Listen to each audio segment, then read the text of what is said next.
ఒకప్పుడు సముద్రం ఒడ్డున బంగారు నగరం ఉండేది. అది ద్వారక. అక్కడ భయమూ లేదు, పేదరికమూ లేదు, అన్యాయం కూడా లేదు. ఎందుకంటే అది కృష్ణుడి నగరం.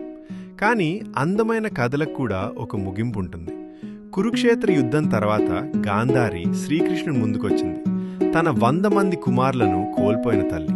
ఆమె ఏడవలేదు, అరిచలేదు, ఒక్క మాట మాత్రమే చెప్పింది: నీ వంశం కూడా ఇలాగే నాశనమవుతుంది. అది కోపంతో వచ్చిన శాపం కాదు, దుఃఖంతో వచ్చిన నిజం.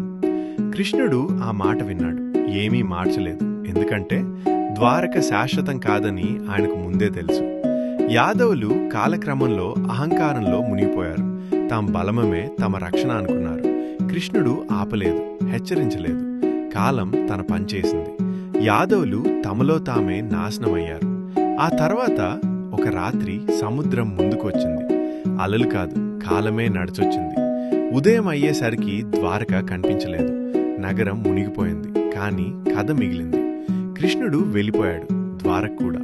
ఎందుకంటే పని పూర్తయ్యాక అవతారం కూడా విశ్రాంతి తీసుకుంటుంది. ఈ కథ మీ మనసులో ఒక ప్రశ్నను మిగిల్చితే లైక్ చేయండి. ఇలాంటి మరెన్నో తెలియని పురాణ కథల కోసం సబ్స్క్రైబ్ చేయండి.